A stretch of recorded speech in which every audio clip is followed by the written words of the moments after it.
Comprendre les troubles de la santé mentale simplement. Salut à tous et bienvenue sur Santé mentale sans filtre. Aujourd'hui, on va parler d'un sujet qu'on a trop longtemps mis sous silence. Les troubles de la santé mentale. C'est un thème qui touche des millions de personnes, mais dont on parle souvent avec peur, honte ou plein de clichés. Alors aujourd'hui, on va voir ensemble ce que c'est, simplement, concrètement, et surtout sans jugement. C'est quoi un trouble mental? Un trouble mental, ce n'est pas juste être triste, angoissé ou bizarre. C'est quand notre façon de penser, de ressentir ou d'agir devient tellement perturbée qu'elle impacte notre vie de tous les jours. Nos relations, notre travail, notre sommeil, notre motivation. Et surtout, c'est important, un trouble mental n'est pas une faiblesse. C'est un vrai problème de santé, tout comme le diabète ou l'asthme.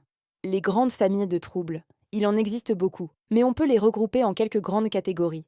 D'abord, les troubles anxieux. C'est quand l'anxiété devient envahissante. Peur de tout, crise de panique, phobie, angoisse constante. L'anxiété, on en a tous, mais quand elle prend le contrôle, ça devient un trouble. Ensuite, les troubles de l'humeur.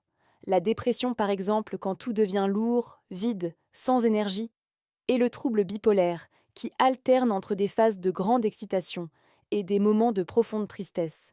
Il y a aussi les troubles obsessionnels et compulsifs, les fameux TOC, des pensées qui tournent en boucle et des gestes qu'on refait sans arrêt pour se rassurer. Les troubles du comportement alimentaire, comme l'anorexie, la boulimie ou l'hyperphagie. Ce ne sont pas des questions de volonté, mais de souffrance intérieure.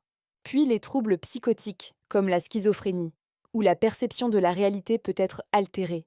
Entendre des voix, voir des choses, ou se sentir perdu dans ses pensées. Ce sont des troubles graves, mais ils se soignent avec un bon accompagnement. Enfin, les troubles du neurodéveloppement, comme le TDAH, les troubles du spectre de l'autisme ou les dyslexie, dyspraxie, ce ne sont pas des maladies mentales à proprement parler, mais ils ont un impact fort sur le bien-être mental au quotidien. Mais alors, d'où ça vient? Les troubles mentaux n'ont jamais une seule cause. C'est souvent un mélange entre la biologie, donc notre cerveau, nos gènes, l'environnement, comme le stress, les traumatismes ou l'isolement, et le vécu personnel. Et la vérité, c'est que personne n'est à l'abri. Tout le monde peut être concerné, directement ou indirectement, un jour ou l'autre. Et surtout, on peut aller mieux. Oui, la santé mentale, ça se soigne. Psychologue, psychiatre, thérapie, médicaments, activités, sport, sommeil, alimentation. Il y a plein de chemins vers le mieux. L'important, c'est de ne pas rester seul et de demander de l'aide dès qu'on sent que quelque chose ne va pas. Si cette vidéo t'a aidé à mieux comprendre, pense à t'abonner à Santé mentale sans filtre. Ici, on parle vrai, on parle simple et surtout, on parle sans tabou.